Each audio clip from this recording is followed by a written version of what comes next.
The UK is heading to the polls on the 4th of July. It is as much a contest of Conservatives versus Labour as it is Hindu and Muslim issues. With less than a month to go, the UK elections are becoming a rather sectarian one.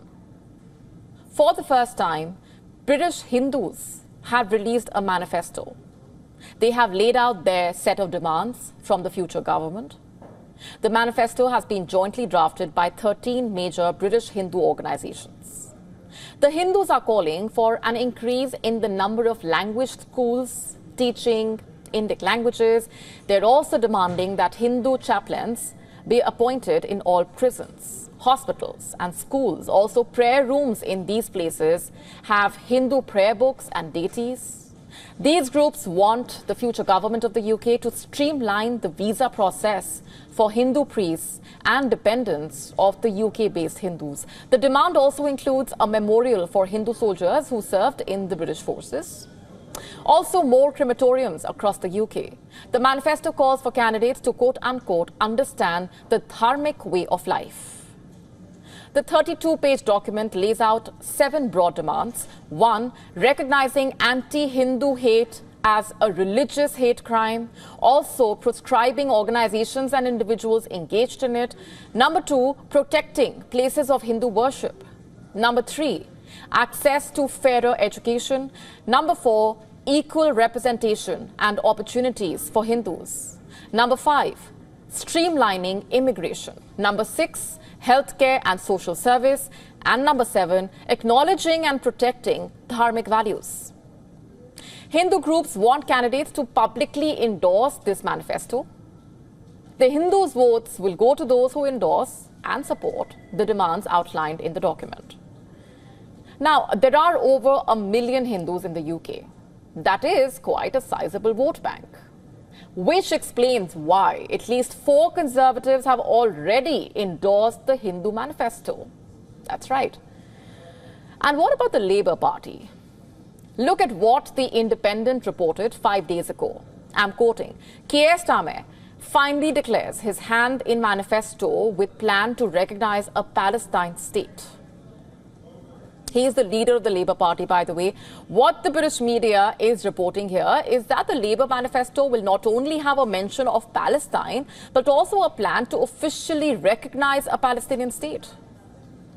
Sure, it is routine for parties to lay out their foreign policy plan in the manifesto, but the plans mostly concern the neighbourhood or issues close to home. In the UK, that would be Brexit, relations with the EU or the NATO for that matter.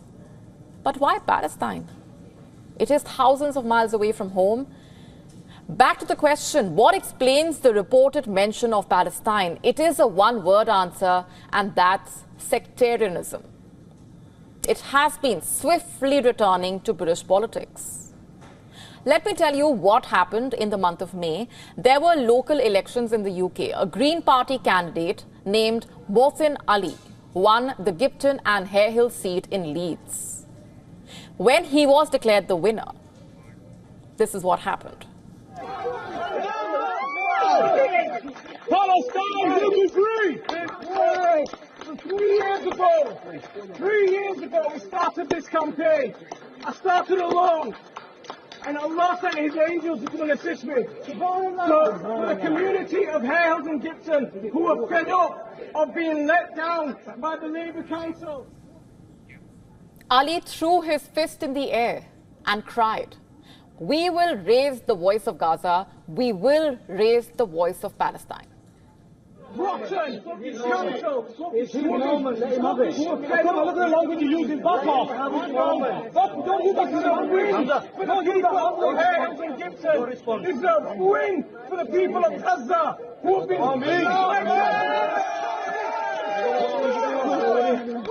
We will not be silent. We will raise the voice of Gaza.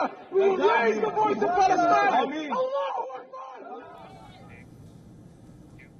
There are 3.9 million Muslims in the UK. They make up 6.5% of the population. Traditionally, Muslims have voted for the Labour. They see the party as being sympathetic to the working class, which happens to be the category most Muslims in the UK fall under. But their support for the Labour has dwindled since October 2023. Ever since the war in Gaza broke out, thousands across the UK have been taking part in pro-Palestine marches. Are their political leaders also backing their cause? Ceasefire now! Ceasefire now!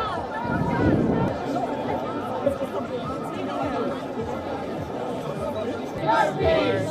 In our thousands, in our millions! We are all Giving people resources, support to make it there. In a radio interview in October, Keir Starmer appeared to suggest that Israel had the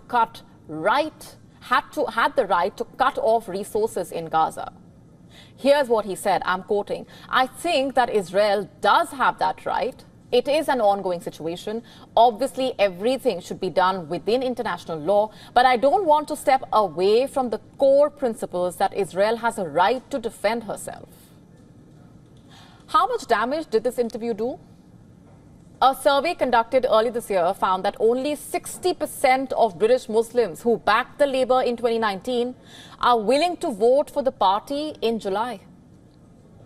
In May, Labour lost quite a lot of Muslim votes. Labour did not help its cause by replacing the pro-Palestinian candidate Faisal Shahid of Chingford and Woodford Green with a member of the Jewish Labour movement. Is Keir Starmer trying to undo the damage is the question. Also, does Starmer's support of Palestine in any way signal his unwillingness to support Hindu issues? I don't think so. The story of Hindu versus Muslim in the UK elections is different. In the UK, it is a story of immigrants demanding that politicians pay heed to non-white issues. Both the Hindus and the Muslims want candidates to support their community, highlight their contribution to the British society, and above all, support their issues. To stay up to speed with the latest news, download the WION app and subscribe to our YouTube channel.